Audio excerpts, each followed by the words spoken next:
Everybody, it's Dr. Joe back in town, back in the country. Hope all is doing well. I've been away for a few weeks. Um, Many of you may know where I went. I went to Dominica. That's in the Caribbean. It's one of those smaller islands saddled between Martinique and Guadeloupe in the Eastern Caribbean. That's where I was for the last 2.5, 3 weeks. A great time. My wife's aunt passed away, so I went there for the funeral, and on top of that, did some uh, relax and recreation, as they say. But I'm all refreshed coming back, and I hope all is well away wherever you are, and so on. So that is the second overseas trip I've had this year, and my goal was to have three, and so that's number two checked off. And so I went to Ghana earlier in the year, and then went to Dominica, and lo and behold, I will be going to Mexico. Buddy of mine will be getting married in Mexico in June, June 25th. Oh, no, June 28th, I think it is. So I'll be going to Mexico, and then I will be going to London in July the 15th. So a lot of travel. So I'll be doing probably at least four countries this year, and so on. Anyway, again, I hope all is well today. We've got a real great program. We are going to be talking about the top reasons why you should be tracking your net worth. And that's going to be the discussion today. And I'll give you some background as to why I'm talking about this, and and really why it's a very appropriate topic. So okay, so let me give some background. One of the best all time books that I've read as a real estate investor is The Millionaire Real Estate Investor by Gary Keller.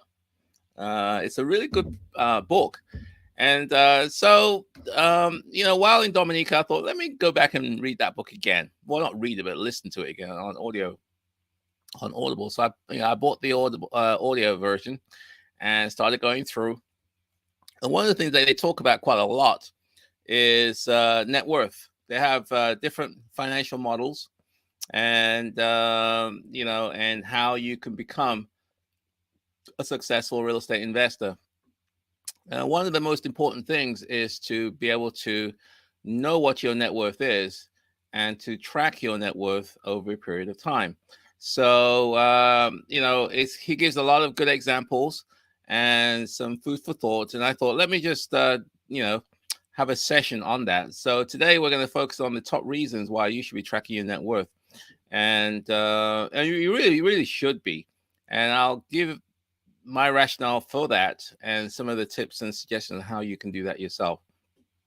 So as we all know, in real estate, there's a lot of metrics going on. There are metrics like your income, your savings rate, internal rate of return, cash on cash return, credit score, savings rate. There's a whole bunch of different metrics that we use, and one of them that's overlooked is a net worth. And it's really not emphasized by a lot of real estate investors. But in reality, if you speak to any loan officer, if you speak to any financial institution, whether it be a bank, a commercial lender, residential lender, they want to know what your net worth is. And I'll talk about what I mean by net worth in a second, but they do want to know. It matters. And therefore, it's something that as real estate investors, we should be cognizant of that, aware of that, and therefore take the effort, take the time to actually start measuring and tracking it. Very few people know what their net worth is, and even fewer people track their net worth consistently. And and as a result of that, they really don't know, unable to make decisions that will help them, or they make decisions that negatively impacts their net worth. So that's what we're going to talk about on this live stream. So a little primer. What do we mean by net worth? Net worth is the sum of all your assets minus your liabilities that you have. So all the things that you own and all the things that you own versus own minus own minus O. There you go. And, I think, was it, I think it was, what's it called? Robert Kiyosaki, you know, talked about that in quite some detail in his book, Rich Dad Poor Dad. But essentially, a lot of people unfortunately, misunderstand or overvalue some of the things that they owe and inflate the prices. So, fortunately, when I first came to the United States, I went to this seminar, and the leader of the seminar was saying, "Yes, we all own assets. My clothes is an asset. I mean, this T-shirt technically is an asset. It's valued at something, and a car is valued at something. A microphone, a computer, a table. It's got a value. It's an asset technically." But the problem is that most of the assets that most people have are what we call depreciating assets. They decrease in value over time. And at the seminar, which is really, I'm glad I attended it, the leader was saying, no, what we should be doing is to be owning appreciating assets, assets that increase in value over time, because that's how you build wealth. Most people, unfortunately, buy assets that depreciate or go down in value. And in the Millionaire Real Estate Investor, he talks about that, and I just listened to that today while I was doing a workout. He calls it the path of money, and so we all may get paid either through a job. We get paid. Most people get paid. Their primary source of income is through their job.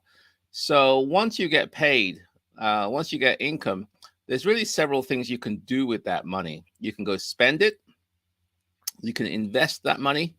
There's also a couple of other options that you can loan that money, and a couple of things I forgot now.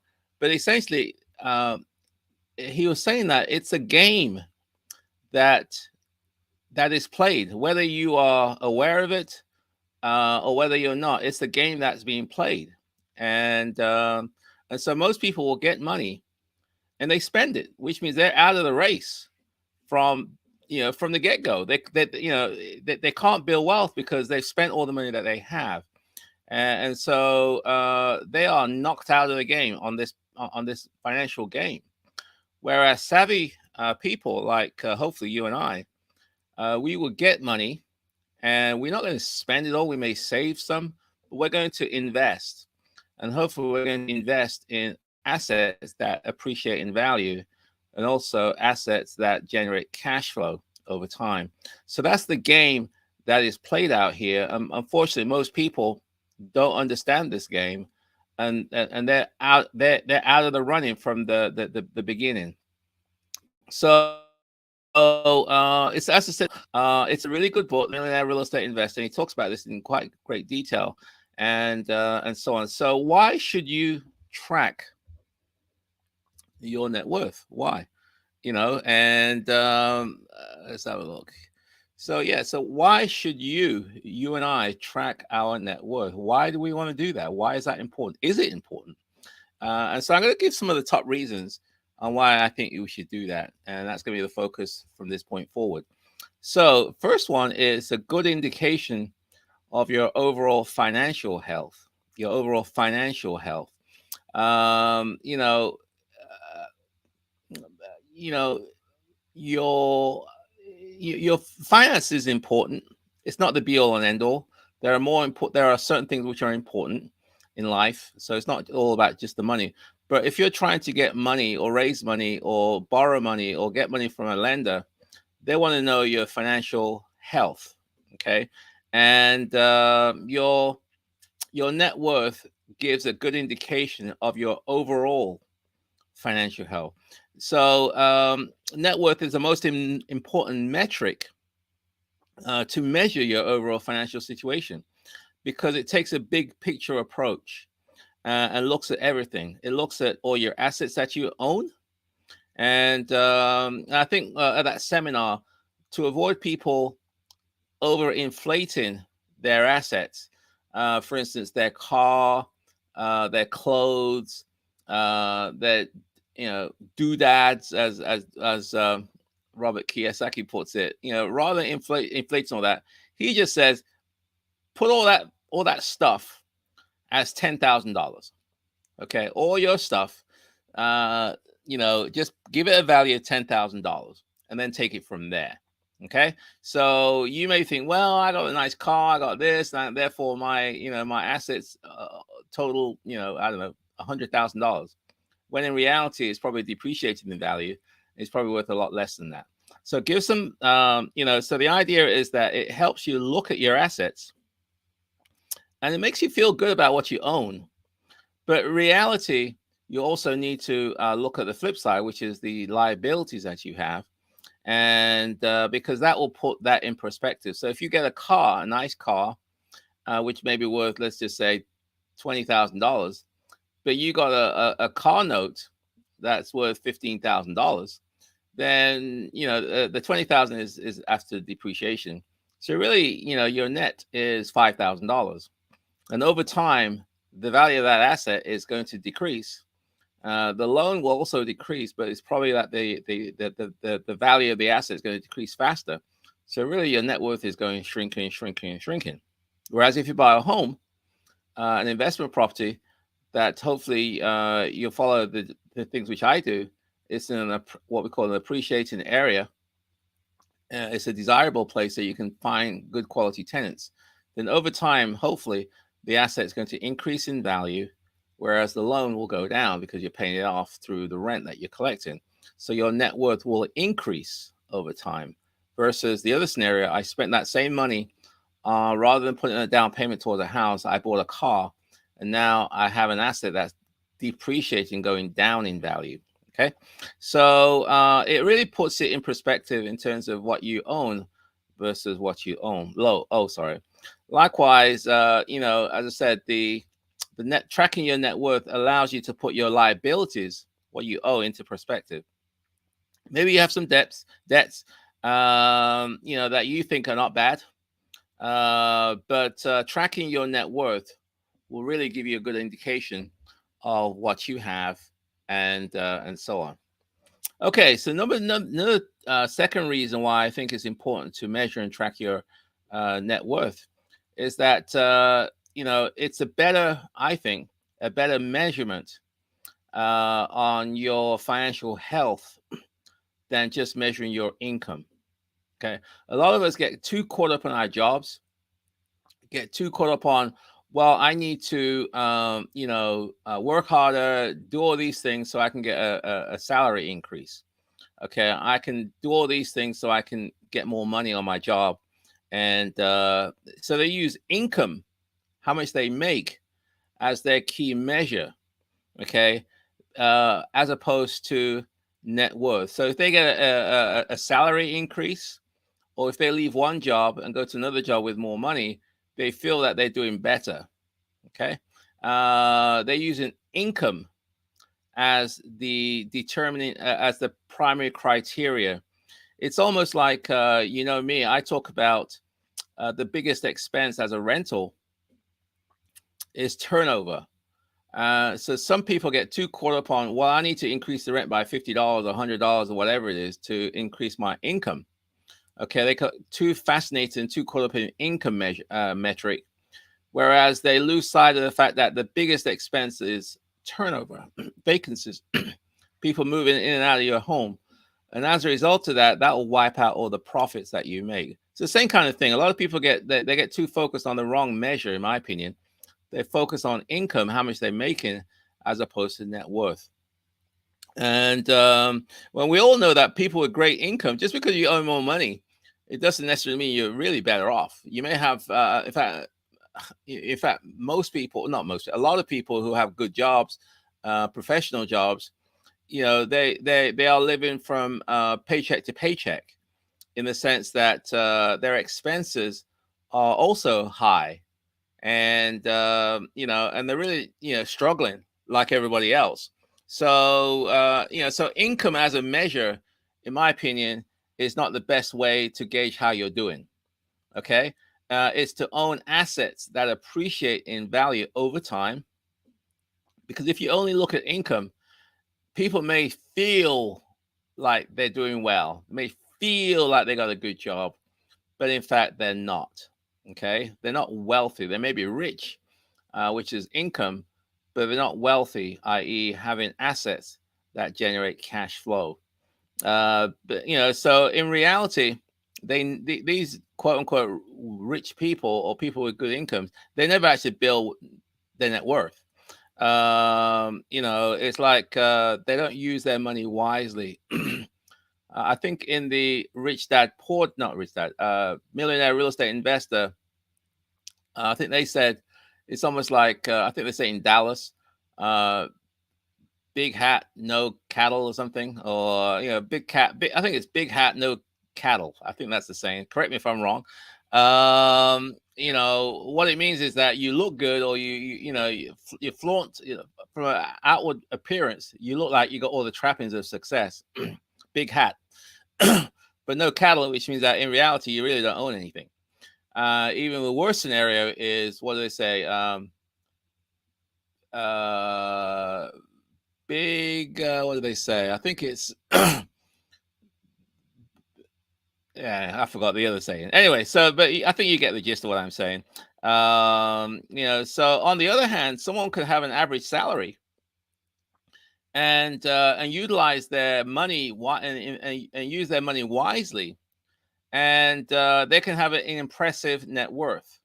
Okay, so it's not really, and that's I'm not saying I'm wise, but it's just that when I was working on my various jobs, I just based on that seminar I went to earlier on, where the person says, "Look, Joe, you need to focus on acquiring appreciating assets, and don't get too caught up on your job in terms of the salary that you make." That's the advice that they gave me.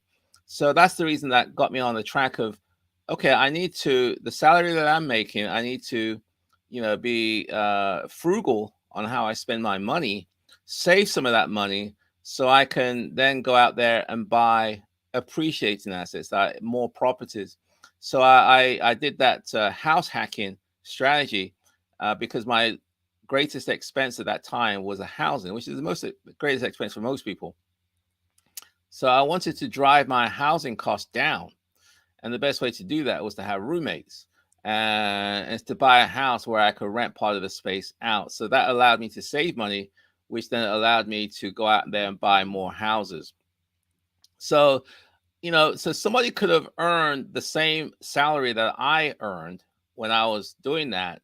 In fact, they could have earned more money. There were a lot of other people that were earning way more than what I was making. But 5, 10, 15, 20 years later, and you kind of look at the net worth of the different people who I worked with, there's a marked difference. Okay. I decided I wanted to focus on buying appreciating assets. Other people may want to spend the money on other things. Again, I'm not criticizing, critiquing anybody. It's just that how I decided to allocate my limited money, it kind of made a statement 5, 10, 15, 20 years later. Okay. I may have bought a house for 100,000 that now it may be worth 4, 5, 600,000. Okay. A few years later. Whereas if I didn't buy those houses or buy a house and spent that money, then I want to have an asset that's increased double, triple, quadruple, 6 times in value over a period of time. Hopefully that makes sense. So I think that an important measure of metric is net worth versus income. And most people are focused on income. So if they earn more income, they feel like they're doing better. When in reality, in my opinion, the right measure is your net worth. What are you doing? What are you doing? What am I doing? What are we doing to increase our net worth? And that is, in my opinion, a better measure to to track versus your salary. Okay, that's number 2. Number 3 reason why you should track your net worth is it provides a measurement for your progress. if you calculate and track your net worth, you know, it can be a very good source of motivation.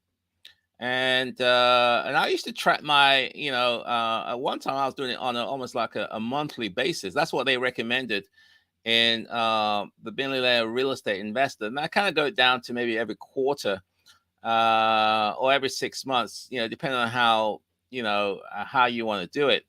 But just by measuring it, it gives you clues. It gives you it's very motivational. And I realized very quickly that the best way for me to increase my net worth was not by working harder at my job so I can get a salary increase. That was clearly not the way to do it. It was not by putting my money in a savings account and earning 0.1% interest. It was not that at all.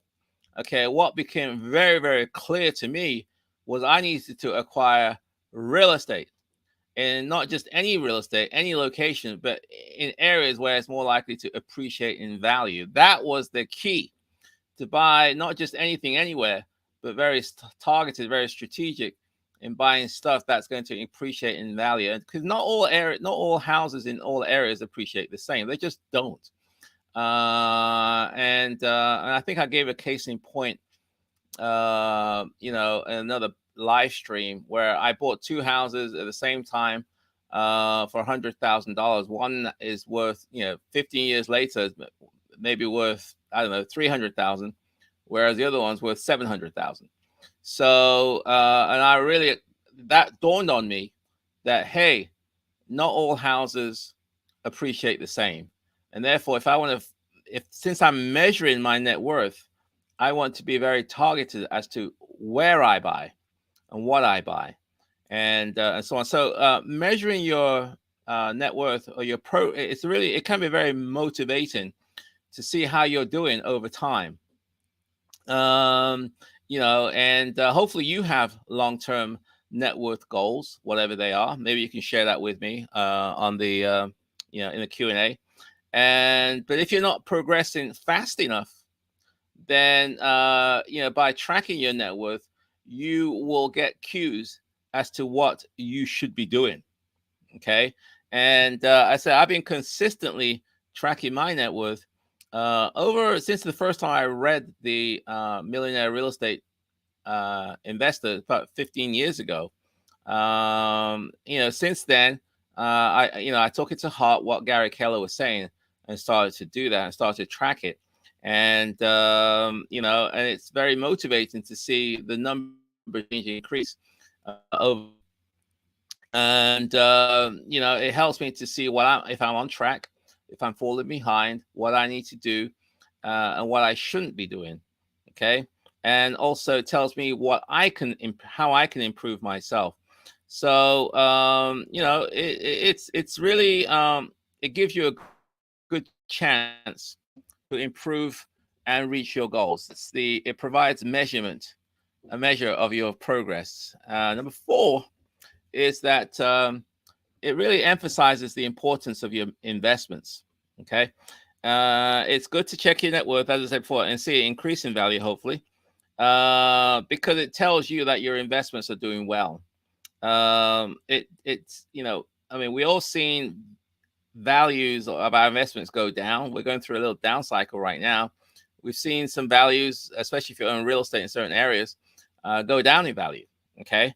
But the thing about real estate is that it typically doesn't drop as fast as other assets like securities, stocks, bonds, and things like that. It tends to, if it's going down, move down slower.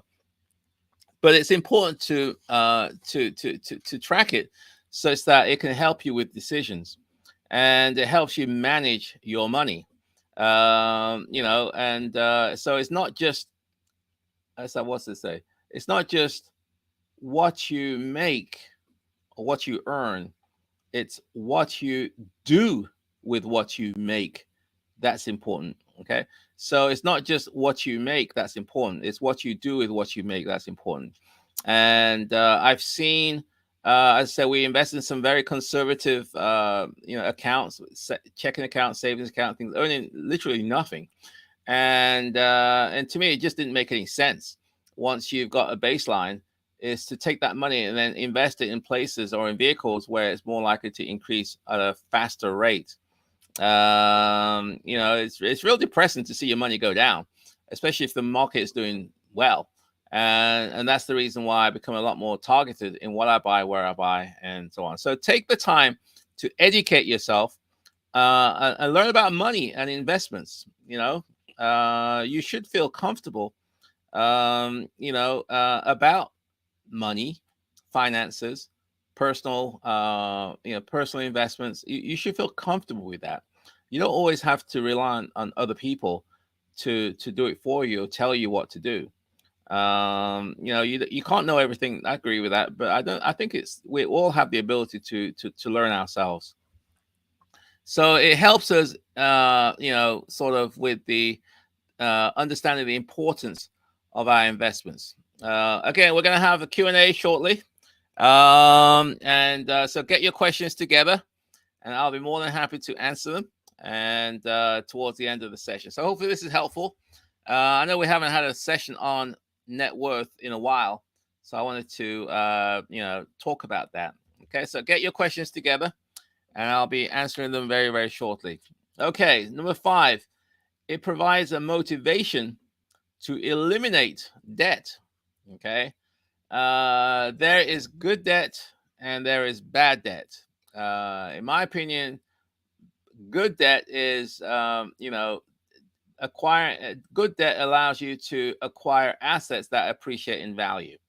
Okay, so I don't have a problem going into debt, i.e., taking out a mortgage or a loan in order to acquire, renovate, and hold on to a house. To me, that debt is, I consider to be good debt, because I'm buying an appreciating asset that's going to increase in value. Bad debt, you're buying stuff, you're going into debt to buy depreciating assets like credit cards and you know and things like that. So stay away from bad debt where possible, because it'll have a huge impact on your overall net worth.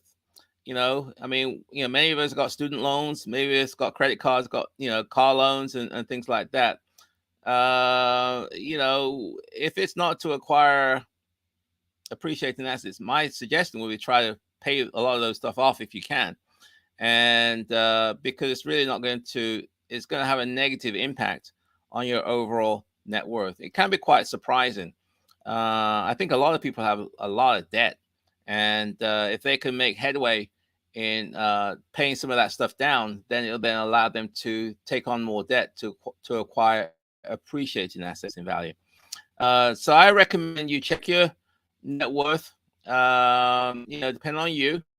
Some people do it every month. Some people do it quarterly. Some people do 6 months, or some people do it annually. But it's up to you, your comfort level. I'll talk a bit later on in terms of how to do that. But hopefully, if you're tracking your net worth, it gives you motivation to pay down your bad debt and focus more on acquiring assets that's going to increase your net worth. But that's only because you're tracking stuff. Okay, number 6 is I think it results in better use of your money. It helps you make decisions. On should I spend my money on this versus should I spend my money on that? Should I, buy depreciating assets, or should I buy appreciating assets? Okay, it'll help you make those better decisions, and I think help you make better use of the limited money that you have if you're tracking. Okay, and because it's always like goals. When you set goals and you are working towards your goals, psychologically it helps you stay focused on what's important and what's not important. And when you get off track a little bit, by reading your goals, by tracking your net worth, it'll get you back onto the right track again. Okay. And if you make an effort to track your net worth, then it really tells me that you care about your overall financial health. That's what it tells me. And, because most people don't track. Most people are just sort of take it by, whatever happens, happens. At the end of the month, there's no money. They spent the money, and therefore, essentially, they're out of the game towards building wealth. Tracking helps you to see progress, and it helps you make better decisions and to save money such that you can increase your net worth. Number 7 is, these are all reasons why we should be tracking. Hopefully this is helpful, and it shows the true impact of your financial decisions by tracking. By tracking, it helps you in terms of to see where the growth is, and it shows you as to what you should be spending your money on. And, it helps you, as I said before, in that financial decision-making process. So if you stay on track on the big picture, I think you'll be fine. A couple more. It can also help you get a loan. I say this is quite important, especially if you're going to go to financial institutions. More than likely, they're going to give you a loan application. And on that application, they want you to document all your assets, what you own, your mutual funds, your securities, your real estate, all that stuff. They want you to insurance policies. They want you to document your assets, but also they want you to document your liabilities, the debts that you own. They're going to ask you for that, okay? And if you track that, then you're more likely, I think, to look good when you apply for a loan. So by tracking your net worth will increase your chances of getting a loan. A negative net worth obviously is going to decrease your chances of getting the money. So it can help you in terms of qualifying for loans. And finally, it makes it easy to visualize your progress over a period of time. So, I mean, that's really the bottom line. It tells you you're making progress as time goes by. You're on this journey, and on this journey, you want to know that you're heading in the right direction towards your ultimate destination. So if you're tracking your goals, if you're tracking your net worth, it'll help you to visualize that you're doing the right thing, you're on the right path, and so on. So these are the 9 reasons why I think it's important to track your net worth. So quickly go back. It's a good indication of your overall financial health. It's a better measurement than income. It provides a measurement for your progress. It tells me that you value certain investments over other types of investments. And it tells me that it can help you eliminate, it motivates you to eliminate debt. It can result in better use of your money. And it shows the true impact of your financial decisions. It can help you get a loan. And finally, it's a good way to visualize over a period of time. So that begs the next question is, okay, that sounds good, Dr. Joe, but how do I track my net worth? How do I do this? And that's what we're going to quickly talk about. There are different ways to do this. In the Millionaire Real Estate Investor, if you buy that, they have a spreadsheet which you can download. And, and then you can sort of use that spreadsheet to track your assets and all your liabilities. So that's one way. There's quite a few spreadsheets out there that can help you do that. Another way, which is one I like, is there's a tool from an outfit called Personal Capital.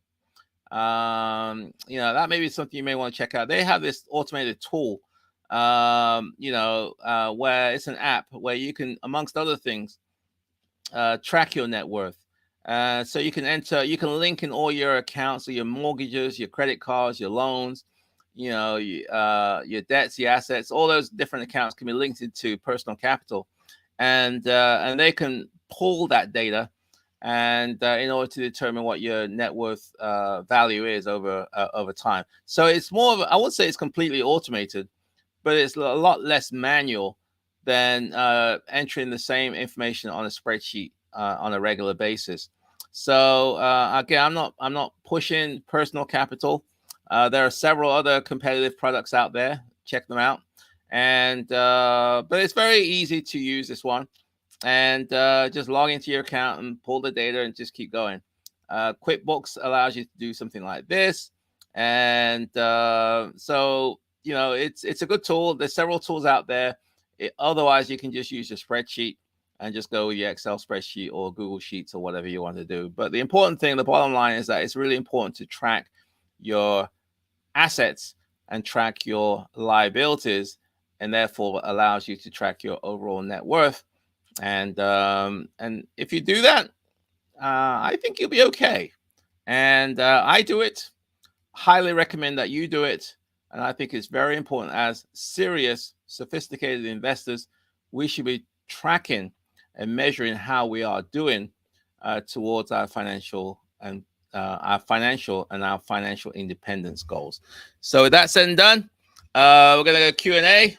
Get your questions together and you put them in the chat box. I know there's a movie on tonight which I want to watch, so I'm going to try and keep it brief tonight. So put your question in the chat box, and also you can also email me if you want to communicate with me on my email, joe@joeasamoah. Starting a new JV Wealth Builders program next week. We're all lined up for that one. Congratulations to the participants. Looking forward to working with you. Maybe next week I'll talk to you about that. Anyways, we're closed, so we're starting the program. Really excited to work with people to get deals done. And as I said, the other thing is anyway, maybe I'll talk about it next time.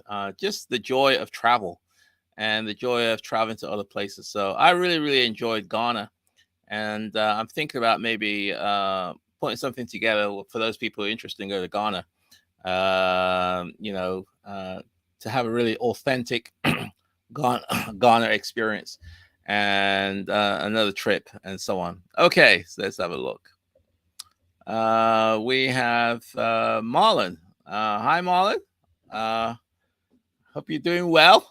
A long time no hear, and hope all is well on your side. I think I know we exchanged. I was out of the country for a few weeks. That's the reason why I didn't respond. But I'm back in town and raring to go, and looking forward to new opportunities that's going to present itself for the next few months, and so on. So if you got some questions, please put them in. I know I haven't been around for the last few weeks, and so on. But I'm really excited about the rest of the year and all the things that was going to be going on. If you got some questions, you post to me now. Otherwise, I'm going to wrap it up and get an early evening and hang out with my family and so on. So again, you can always reach me at joe@joeasamoah if you want to me, and if I can be of assistance to you on your real estate investing journey. Anyway, with that said and done, I'm going to wrap it up today. So with all said and done, I'll see you next Wednesday on Wealth Wednesday at 7 p.m. Eastern time. So with that said and done, good night. Take care. Bye for now.